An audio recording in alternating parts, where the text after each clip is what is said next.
Vector. That means हमें direction को include करना है या नहीं करना। ओके, एक्सेलरेशन का क्या यूनिट था?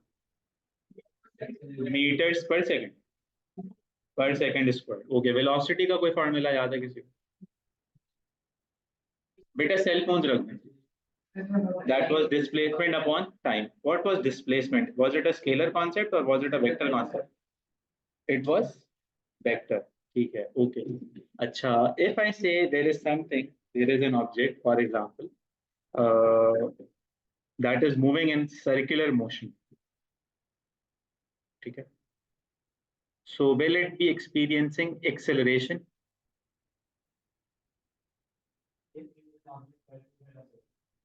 So what was acceleration? Acceleration was change in velocity upon time, right? So if there is an object that moves in a circle, maybe speed is 10 meters per second, 10 meters per second, 10 meters per second everywhere, right?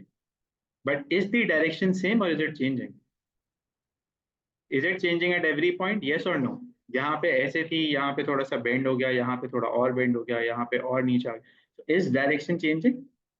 So can we say direction is changing? So if we say direction is changing, then do we say velocity is changing? Yes or no?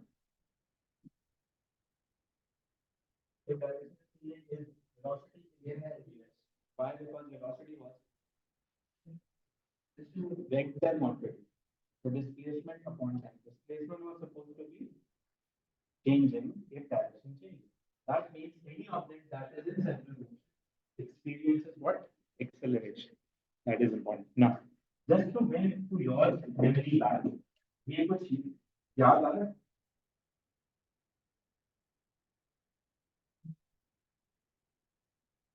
नहीं, homework भी आता है। नहीं, homework नहीं किया। ये मैं जैसे नहीं आया तो उसमें मैंने क्लास नहीं की। किया तो आगे मीटिंग में आंसर ये एक बहुत ये तीनों बिजनेस है बड़ी डिस्ट्रीब्यूशन क्या ये बहुत इंपॉर्टेंट तीन ग्रोसरी है जिसे आप स्किप कर नहीं सकते बिना या मुद्दा किसी के पास आपको ये करनी ही पड़ेगी तो basic concept of acceleration velocity है आपके हाथ में ये आगे जिस दिन के हाथ में ये आगे जल्दी से क्वेश्चन पड़ेगा और आंसर मार्क करें क्वेश्चन अगर वन कर लिया तो उसने उसको क्वेश्चन क्यों करेगा और आंसर मार्क करेगा अगर क्वेश्चन वन और दो दोनों कर लिए ठीक करके आंसर मार्क करें सब बच्चे जल्दी से करें मैं ये सॉल्व कर रहा हूं आपके सामने इसके बाद हमने ग्राफ ये है हमारा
नहीं नहीं, बिल्कुल जीरो वर्किंग शो करें, बस आंसर डायरेक्ट मार्क करें, कोई मसला ही नहीं है एमसीक्यू।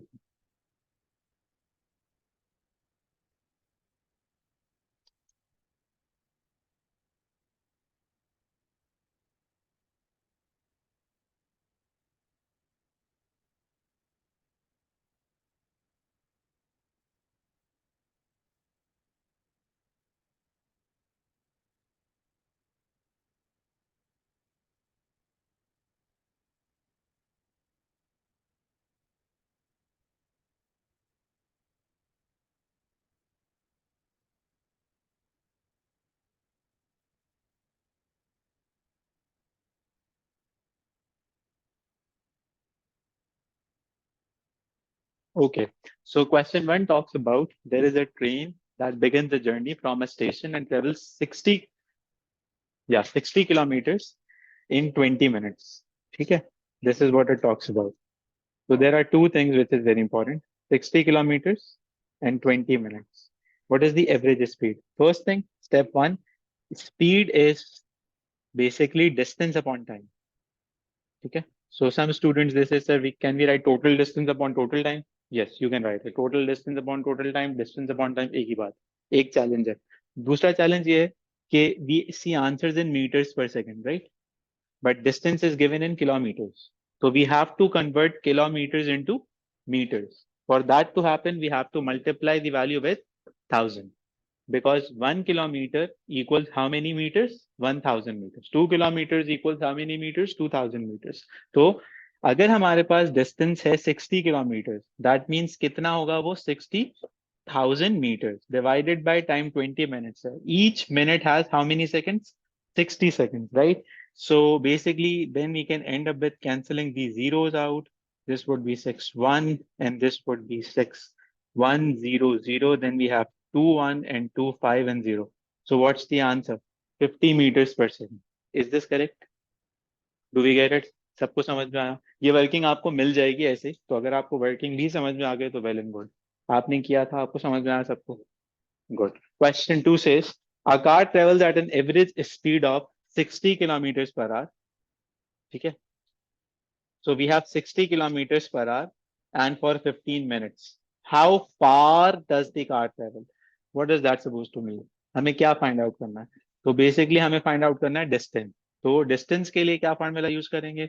अगर speed थी distance upon time, तो distance होना चाहिए speed into time. तो स्पीड को अब हमें कन्वर्ट करने की जरूरत नहीं है. क्यों कन्वर्ट करने की जरूरत नहीं है? क्योंकि सारे ऑप्शंस में किलोमीटर्स ही गिवन है और यहाँ पे भी किलोमीटर्स पर आवर ही गिवन है. तो किलोमीटर्स को किलोमीटर्स ही रहने देते हैं क्योंकि किलोमीटर्स में आंसर निकाला. बात समझ में आई? लेकिन टाइम को कन्वर्ट कर लेंगे. बात समझ में आई? तो 60 किलोमीटर्स पर आवर था, 60 किलोमीटर्स को 60 रहने देते हैं.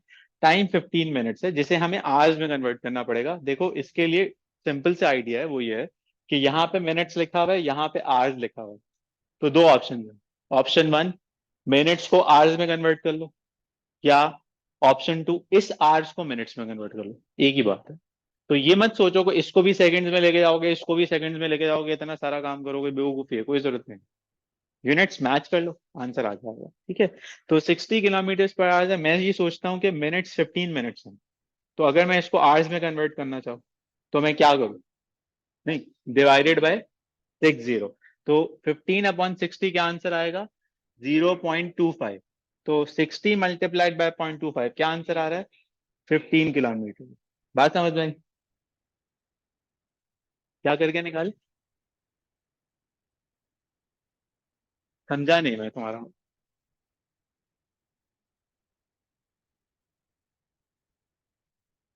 तो मल्टीप्लाई तो फिर भी करना पड़ा ना.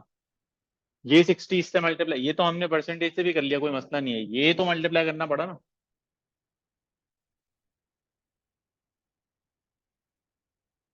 हाँ ये कर सकते हैं, बिल्कुल सही है, उसका भी 25% ले सकते हैं. सही है, ठीक है. Now then question 3 talks about a car travels 100 kilometre. The journey takes 2 hours. The highest speed of the car is 80 and the lowest speed is 40. What is the average speed of the journey? Average speed या speed का क्या formula था? So that was always distance upon time. तो इसमें ये वाली value और ये वाली वैल्यू सिर्फ तंग करने के लिए दी गई. सिर्फ डिस्टर्ब करने के लिए दी है, सिर्फ कंफ्यूजन क्रिएट करने के लिए दी है। कुछ भी काम नहीं है इसका कि मैक्सिमम स्पीड कितनी है, मिनिमम स्पीड कितनी है, कोई फर्क नहीं पड़ता। उसने पूछा स्पीड बताओ टोटल, बस दैट इज इट। तो टोटल डिस्टेंस कितना है?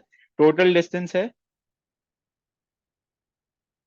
तो टोटल डिस्टेंस है 100 और टाइम कितना है 2, तो 100/2 कितना हो जाएगा? 50 km/h।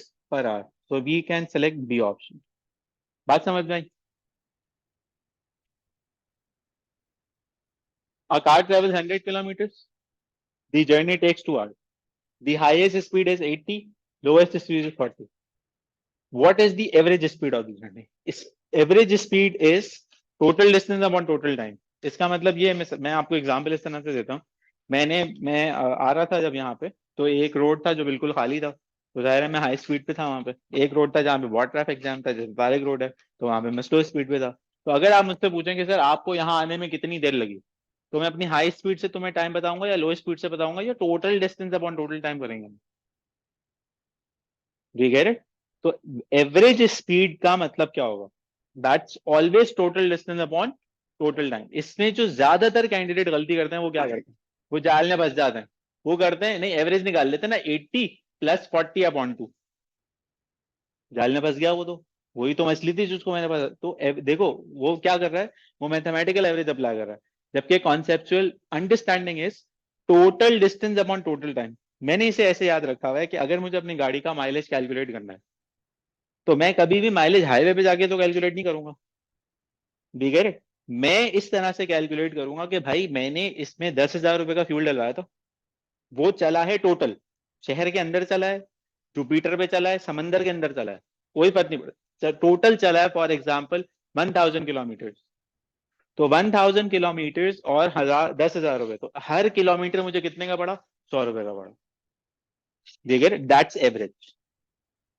समझ में आई? अब इसमें कुछ जगहों पे मुझे माइलेज अच्छा भी मिल रहा होगा, कुछ जगहों पे मुझे माइलेज बुरा भी मिल रहा होगा, कुछ जगहों पे ट्रैफिक कंजेशन की वजह से डिफरेंट वैल्यू होगी, कुछ जगहों पे ट्रैफिक नॉन कंजेशन की वजह से एक अच्छी वैल्यू होगी। तो इसका मतलब ये थोड़ी है कि मैं उसको ही सिर्फ जहन में रखूंगा।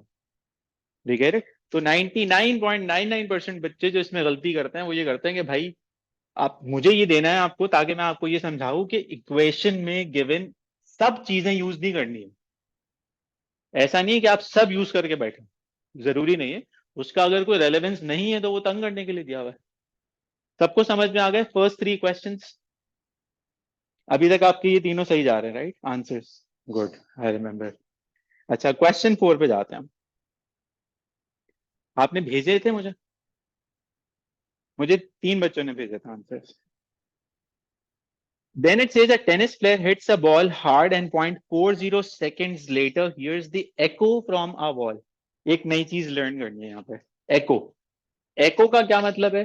echo का मतलब होगा या reflection of sound. Reflection of sound का मतलब ये होता है कि जैसे आवाज गूंजती नहीं है, certain times it comes back, अगर बिल्कुल एक जैसे अभी भी हल्की हल्की आवाज गूंज रही है क्योंकि बच्चे कम है, तो वो आपको डबल डबल ट्रिपल ट्रिपल आवाज सुन सकते हैं। तो एको इज, मैं बोल रहा हूँ आवाज जाएगी जाएगी, इससे टक्कर खाएगी, वापस आ जाएगी। ठीक है? तो अब वो ये कहता है कि इसने इस बॉल को हिट किया और इसको एको सुनाई दिया इतनी देर में।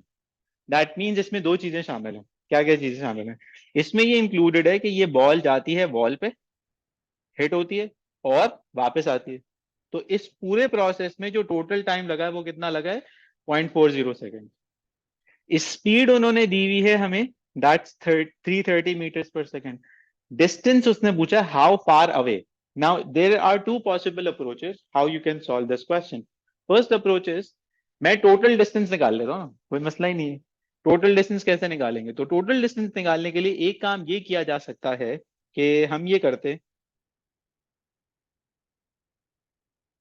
कि हमने फॉर्मूला अप्लाई किया, distance was equals to what? Speed multiplied by time.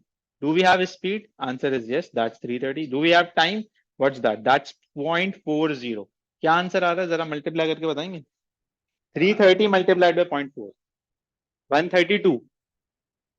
अब प्रॉब्लम इज ये डिस्टेंस कौन सा है? ये जाने का भी है और आने का भी है। उसने ये थोड़ी पूछा है, उसने पूछा है how far away is the player from the ball. उसने ये थोड़ी बोला ये बताओ कि जाने में कितना डिस्टेंस कवर कर रहा है, और उसने बोला ये बता दो प्लेयर दीवार से कितना दूर है। तो अगर यहां से दीवार तक का डिस्टेंस है फॉर एग्जाम्पल 8 मीटर्स, तो वापसी का भी 8 ही होगा ना भाई, हाँ या ना। तो मैंने निकाल लिया टोटल डिस्टेंस, जाना भी और आना भी। तो मुझे जो डिस्टेंस चाहिए वो क्या चाहिए, सिर्फ वन साइडेड। तो इसका फाइनल आंसर क्या होना चाहिए, 66 मीटर्स। अब देखो सीआई की चालाकियां देखो, do we have this option, do we have this option, given तो है ना ये ऑप्शन में, यानी कि वो ये चाहता है कि आप ये करें। बात समझ में आई। तो हर वो गधा बच्चा, जुमला सही में इस्तेमाल कर रहा हूँ, रिकॉर्ड भी, हर वो गधा बच्चा जिसने सिर्फ जिंदगी में फॉर्मूला रट्टा मारा है उसको, और वो भाई distance is equal to speed multiplied by, वो तो शहजादा उठेगा, ये उठाएगा, यहाँ से उठाएगा, फायरिंग करेगा, आंसर निकालेगा, बोलेगा था आंसर 132, सही है मेरा आंसर, ऐसा पेपर हुआ है मेरा सर।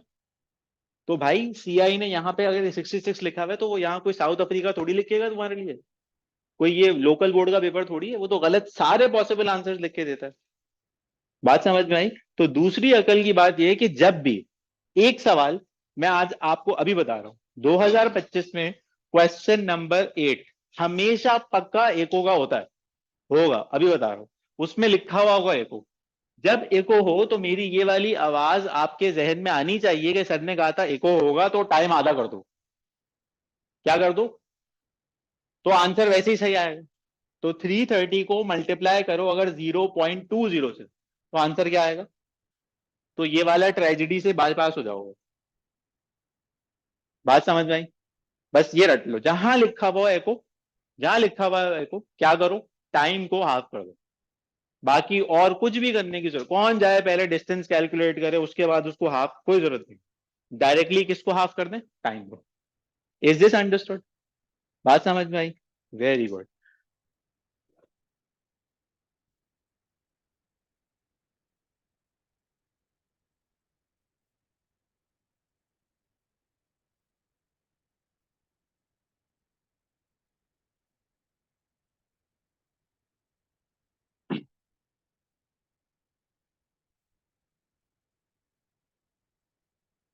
यस।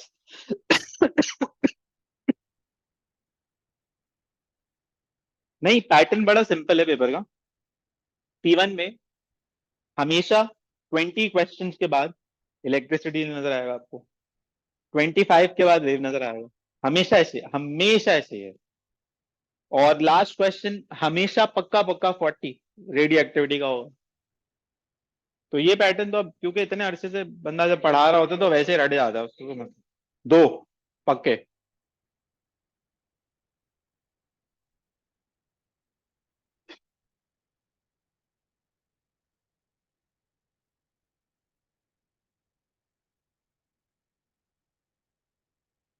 तो क्वेश्चन नंबर 5, अब आप ज्यादातर क्वेश्चंस में जो अंडरस्टैंडिंग है वो आपको समझ में आ जाएगी।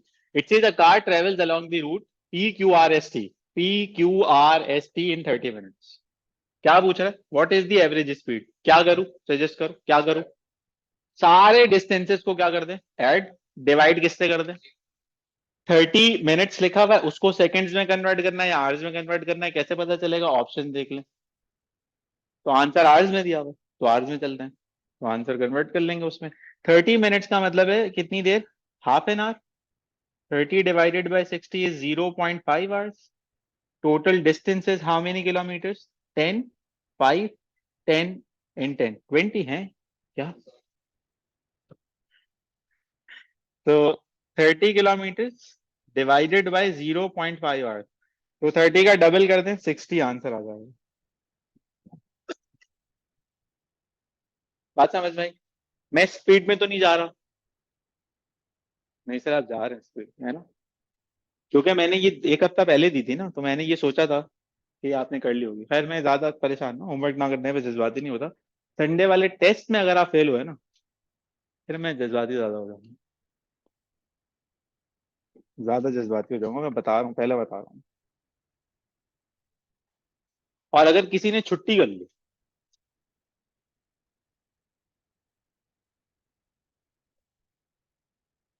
संडे को, तुम्हारे पास क्या स्पेसिफिक रीजन है, चलो पहले रीजन बताओ।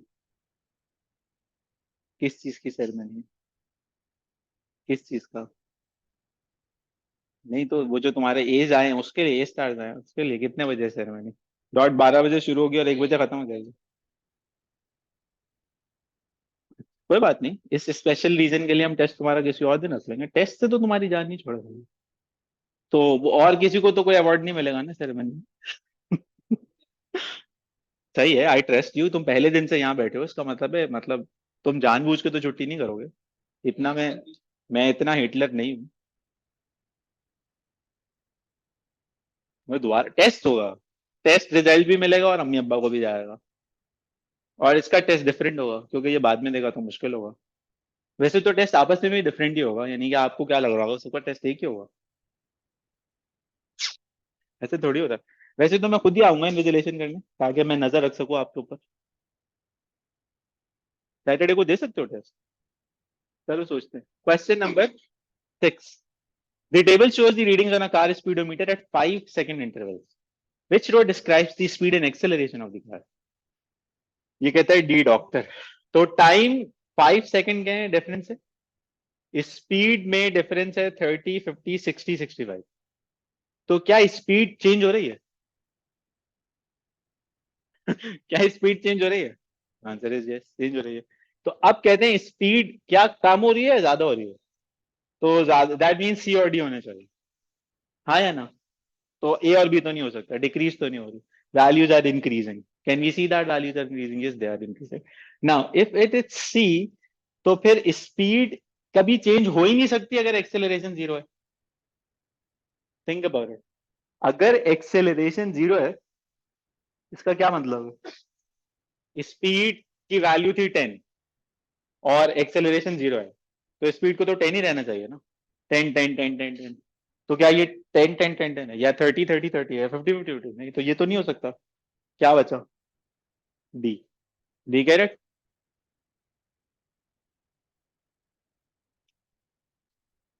इसमें आप क्या लिखना है, इसमें मैं रीजन लिख के आपको बताऊंगा। Increasing, as the values are increasing, you can see that these values are increasing. This is not zero because we see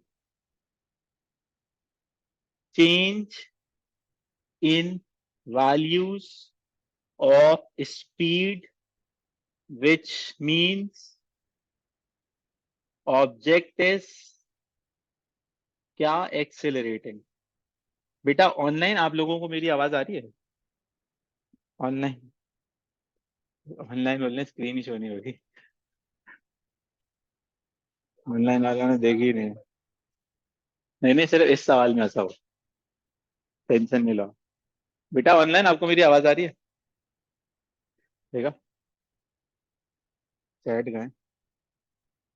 good, nice, चले आगे चलते हैं। Then we have question 6 done. ठीक है, where is question 7? Page number 3 पे जाते हैं। अच्छा जी, now question 7 talks about there is a car that travel 6 kilometres.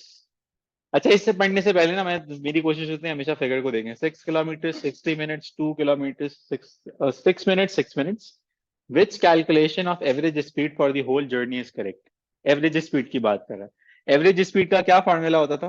Total distance. कितना है टोटल डिस्टेंस? 8। 8 ऑप्शन, एक तो मुझे ए में नजर आ रहा है, एक सी में नजर आ रहा है, एक डी में नजर आ रहा है। और टोटल टाइम कितना है? 6 + 6 12। तो 8/12 और 8/12 और 8 × 12, तो इंटू 12 तो नहीं होना चाहिए क्योंकि स्पीड का फॉर्मूला होता है डिस्टेंस डिवाइडेड बाय टाइम। तो 8/12 जो मर्जी कर ले, कभी भी 120 तो नहीं, सॉरी 20 तो नहीं हो सकता, राइट? तो क्या होना चाहिए? ए। चेक कर ले बेशक।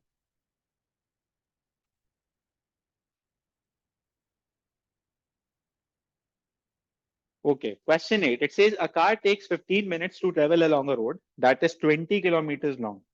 What is the average speed? Again, kilometers per hour में चाहिए, तो minutes को convert कर ले hours में, divided with 60. So we have 20 kilometers. That's the distance. 15 divided by 60 is 0.25. तो आंसर क्या आ रहा है? 20/0.25, इसका मतलब है times 4. So this is C. 20 divided, आपने 15 से तो नहीं डिवाइड कर दिया? 3 सही है। अब आप में से यहां तक कोई भी बच्चा जिसको कोई भी बात समझ में ना आए, now is the time to speak, अगर कोई बात समझ में नहीं आएगी।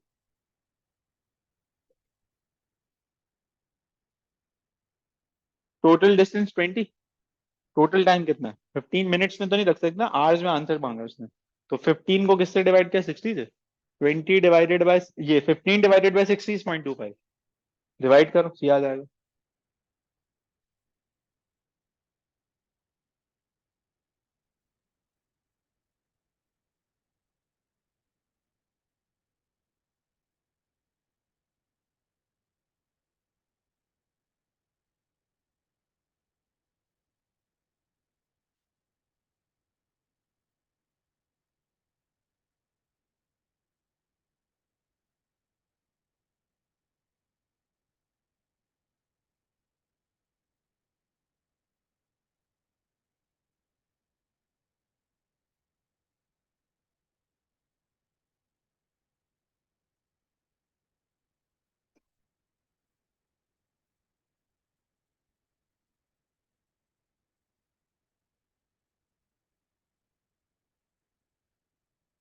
डन, चले आगे।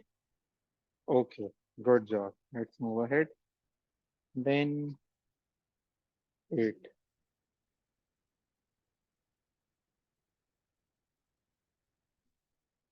स्क्रीन तो शेयर हो रही है, zoom is up.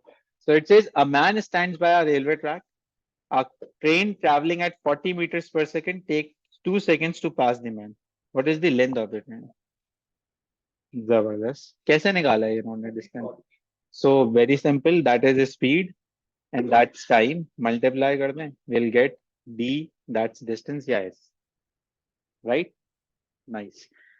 Question number 10, it says, again पहले फिगर देख लेते हैं, 300 है, 200 है, टाइम इन्होंने दिया यार, टोटल टाइम 3 आवर। तो what is the average speed? That is total distance upon total time. तो 300 प्लस 200 क्या होगा? 500 डिवाइडेड बाय 3 होगा। तो ऑप्शन बी होना चाहिए। क्या? Good, nice, is this understood?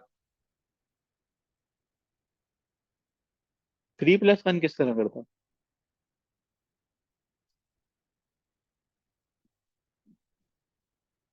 नहीं,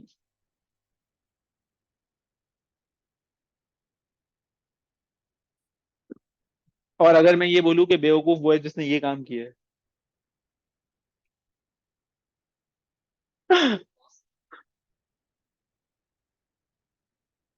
सही है तो।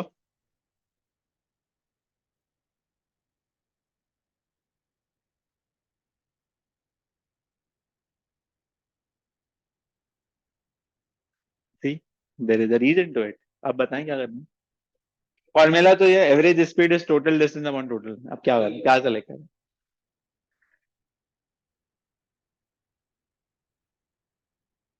लेकिन उसमें ये क्यों दिया फॉर 1 आवर?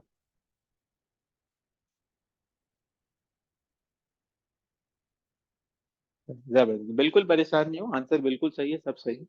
जो सिर्फ एक्सप्लेनेशन आपको ये देनी है मैंने, उसने आपसे क्या पूछा है? Average speed in the air from X to Z, right? यानी कि X to Y, then Y पे stop, then Y to Z. तो टोटल टाइम इसमें इलैप्स क्या हुआ है? 3 आवर्स, राइट? अगर आप 2 आवर्स कहते हो कि वो हवा में 2 आवर्स रहा, ये कहाँ मेंशन्ड है कि सिर्फ वो 2 आवर्स हवा में रहा? उसने सिर्फ ये बताया 1 आवर उसने वेट किया है। बी गए? That's nice, so this is B.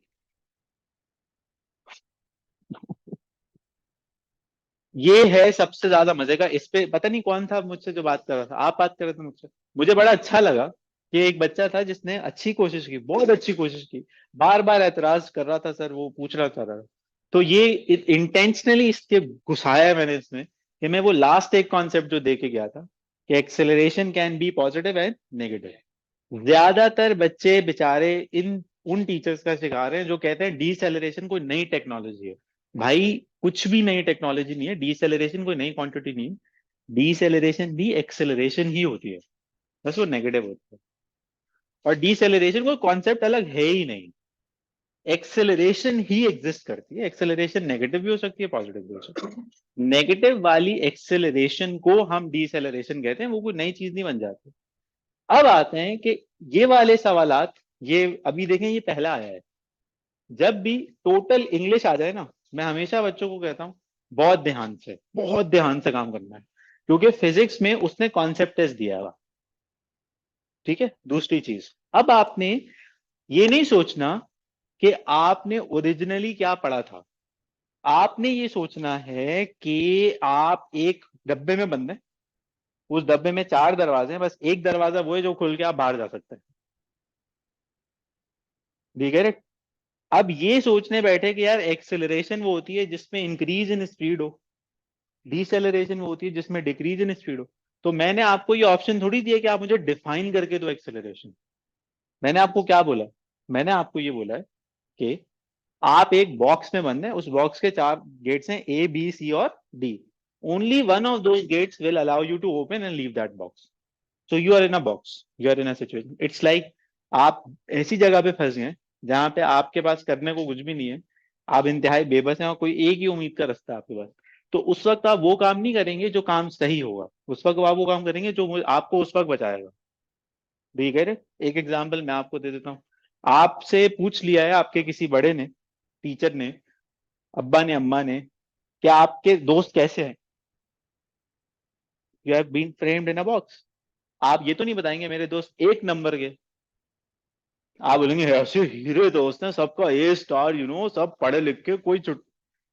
आप दोस्त तो बन गए हैं, जैसे भी बनने थे बन गए, अब क्या कर सकते हैं भाई। समझ आया? तो you are in a box.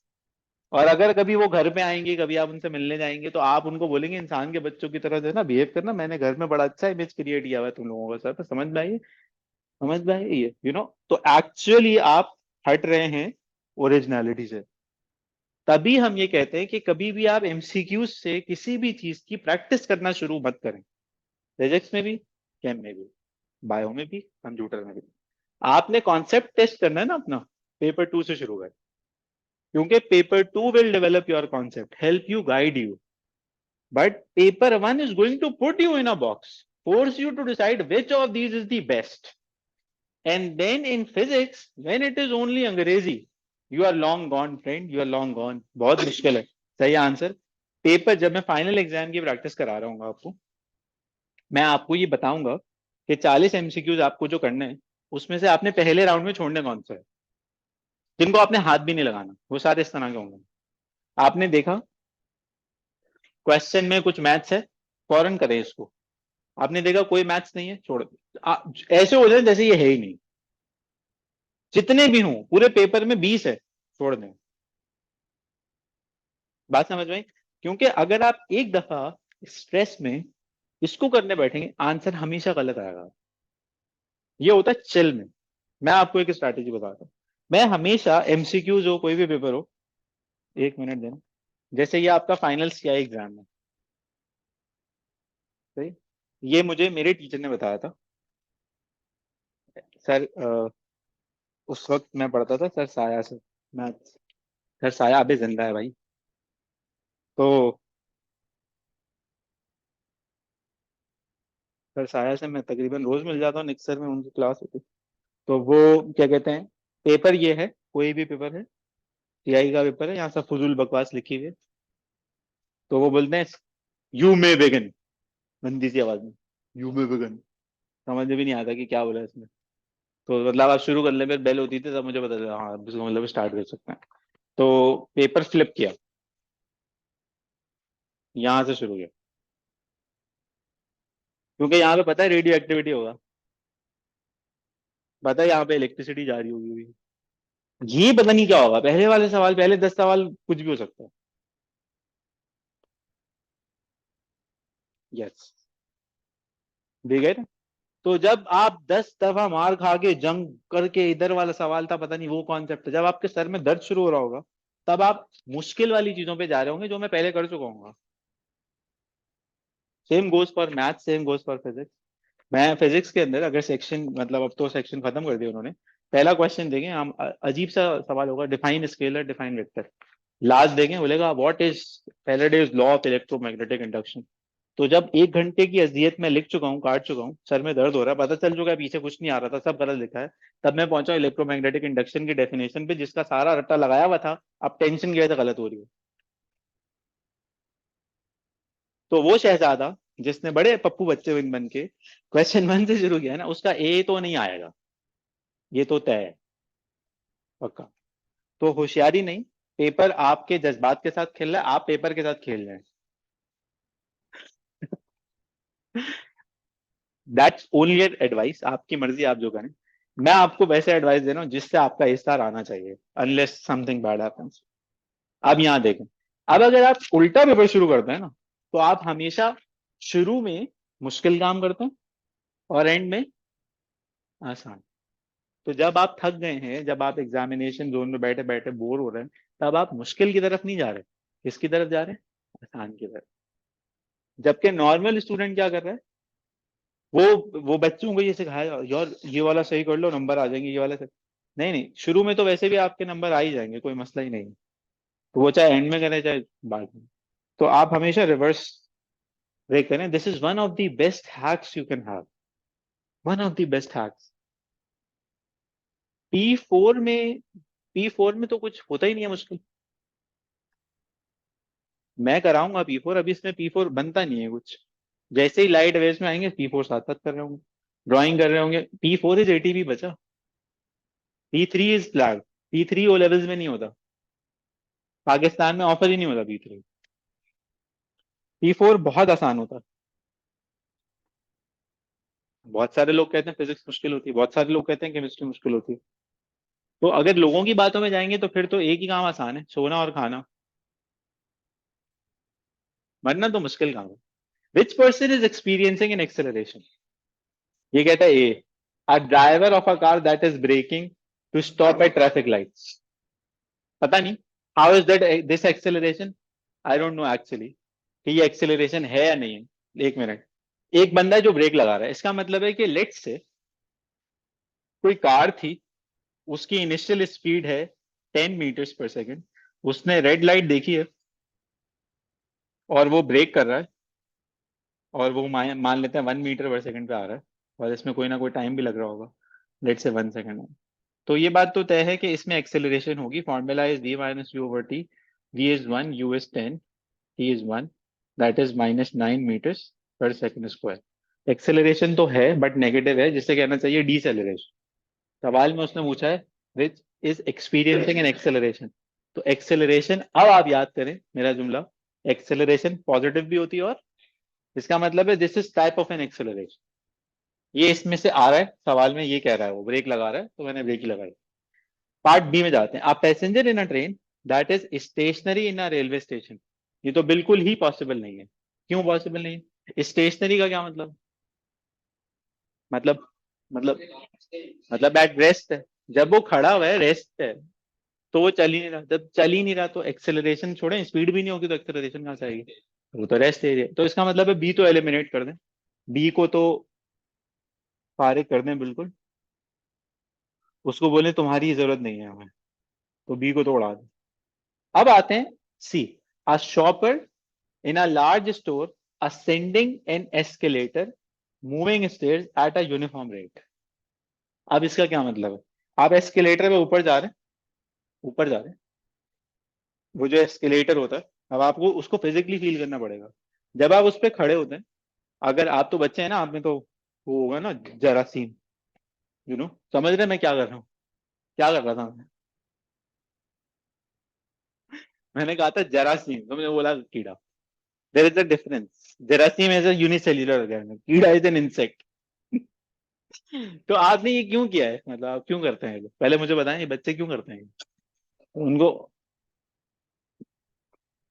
मतलब क्या वो सीढ़ी खुद चल नहीं रही है ना, क्या है, मतलब आज तक मुझे मैंने कभी कभी भी मुझे नहीं याद कि मैंने ये हरकत की हो। तो भाई उस पर आया ही क्यों है, अगर तेरे अंदर इतनी जवानी थी तो सीढ़ी दूसरी वाली सीढ़ियों से चले जाता साले, उसी के ऊपर तुझे गन फैलाने क्यों आना भाई, ये सवाल है।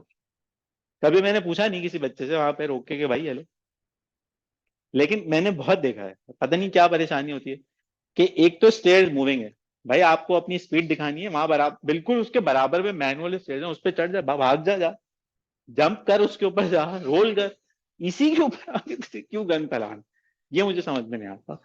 तो अगर हम थोड़ी देर के लिए ये सोचें कि हम उसे छोड़ देते हैं, और अब हम आते हैं एस्केलेटर पे, जब हम स्टेप 1 करते हैं और चिल होके खड़े हो जाते हैं, फील कीजिएगा बड़ा मजा आएगा। शुरू में एक आपको इनर्शिया फील होगा, शुरू में हल्का सा झटका लगेगा, लेकिन ड्यूरिंग द एंटायर फ्लाइट अगर आपने अपना हाथ बेल्ट पे रख लिया है, अब आपको कुछ भी फील नहीं होएगा कि आप जो है वो कोई फोर्स आपको लग रही है, गिरने वाले हैं, यूं तड़प रहे वैसे पकड़ा, ऐसा कुछ भी नहीं होगा।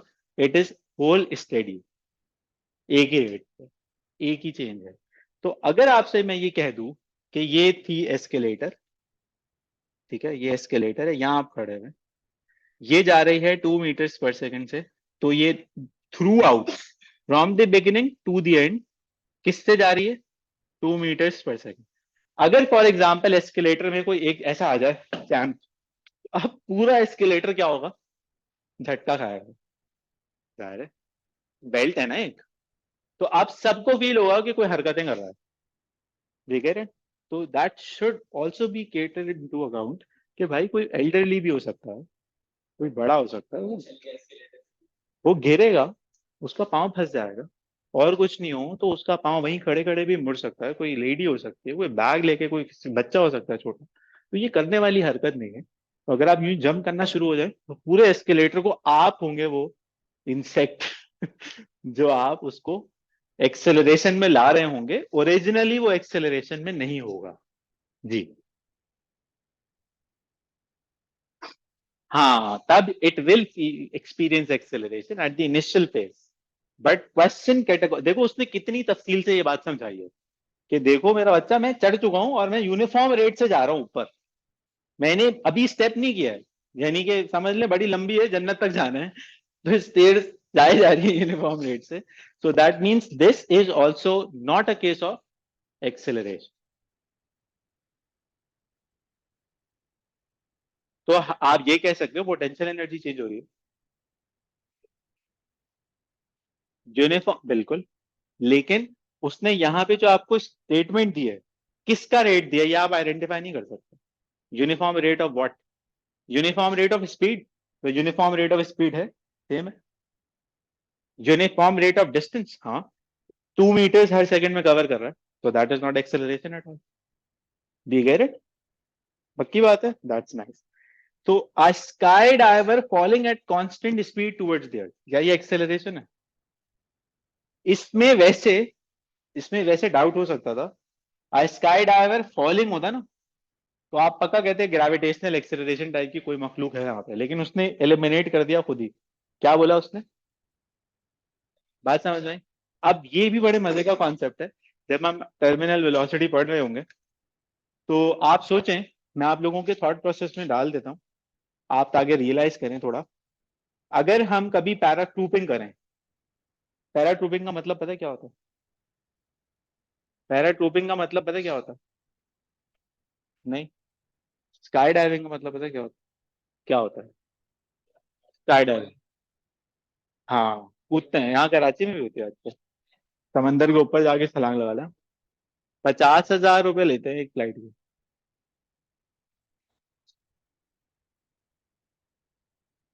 तो भाई चला जा, मैंने रोका है जा, मैंने तो बहुत यहाँ पे भी किया, वहां पे भी किया, मुझे तो बड़ा अच्छा लगता है।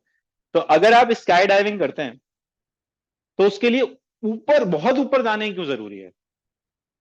That is the question, think about it. ऐसे नहीं है कि बिल्डिंग बड़ी है वहीं से ऊपर से छलांग लगा ले पैराशूट पहन के, अगर बिल्डिंग के ऊपर से छलांग लगा ले पैराशूट पहन के, तो फिर क्या हो वजह? थिंक अबाउट बेटा, ये सेल फोन में क्या है, पैराट्यूबर है वो, इसको सब पता है तुम्हारे इसको असल में सबके बारे में सब पता है।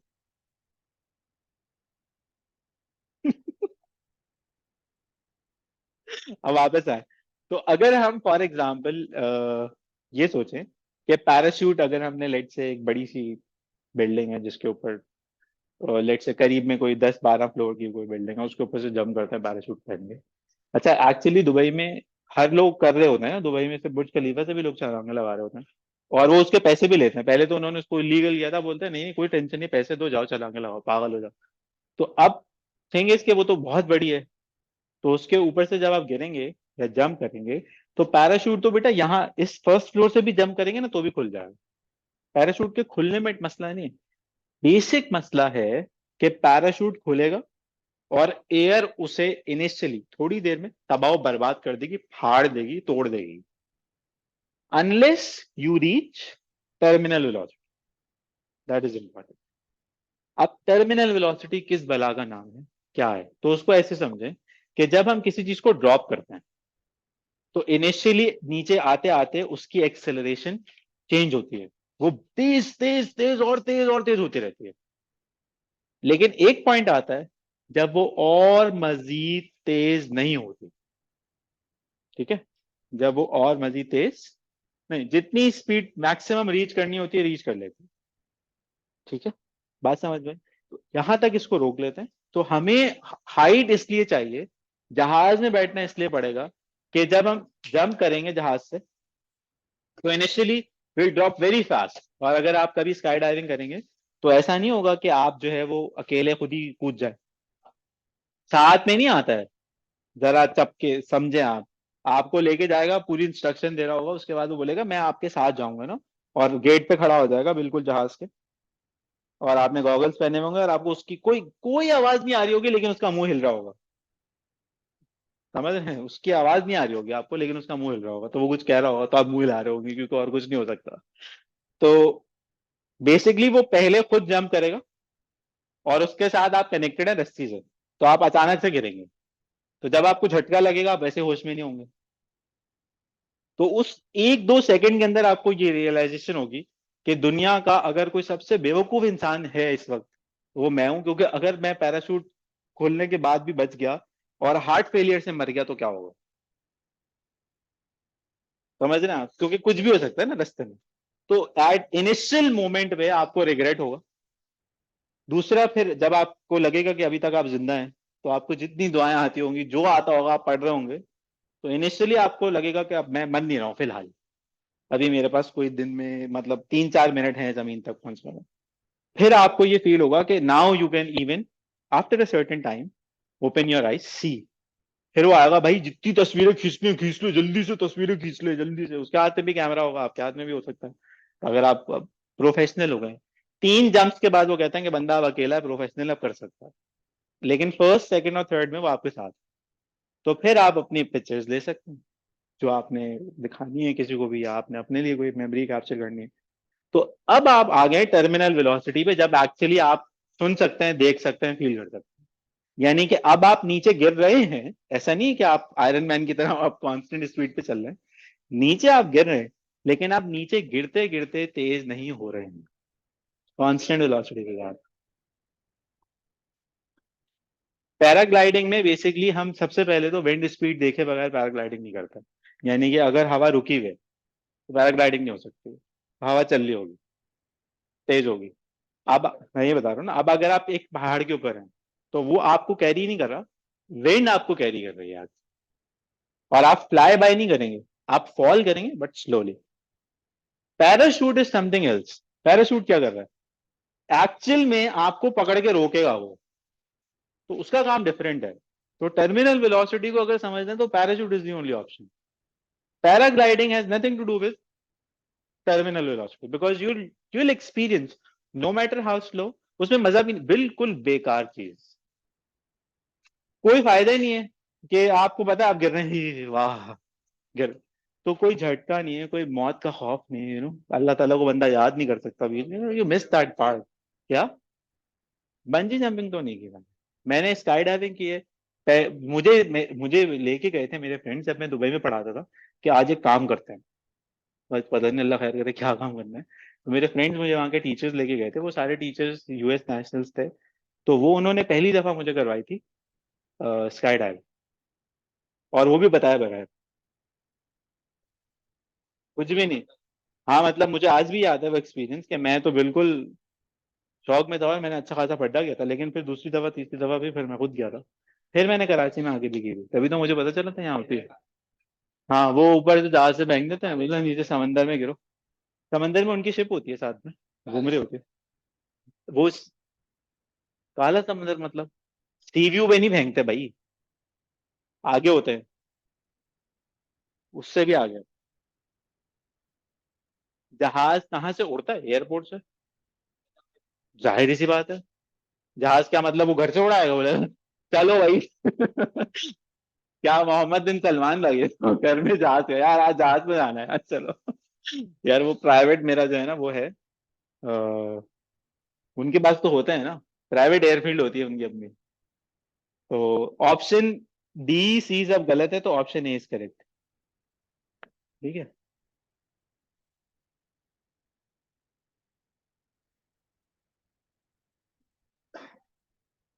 क्या? सारे सही हैं अभी तक तुम्हारे? कौन सा वाला? अच्छा। A car travels at various speeds during a short journey. So PQRS, that's distance and then time. During which two stages is the car traveling at same average speed? तो distance और time पता है आपको? Speed निकाल लें चारों cases में, जहां पे स्पीड की वैल्यू सेम होगी वो एक्चुअल आंसर होगा। तो कहाँ पे आंसर सेम आ रहा है? तो ऑप्शन पी में और एस में सेम आ रहा है। पी में स्पीड आ रही है क्या, 1.8/2, 0.9, और एस में आ रही है 2.7/3, सो दैट्स स्टिल 0.9। बिल्कुल सही है, तो बी सही है। आज टेस्ट नहीं करेंगे, टेस्ट से पहले ग्राफ्स करानी। कल बस खत्म कर दूं, जान छोड़ दूं अब? क्या कहते हैं सब लोग? जान छोड़ दी? पक्की बात है? मैंने जान छोड़ दिया था। जैन क्या याद करेंगे?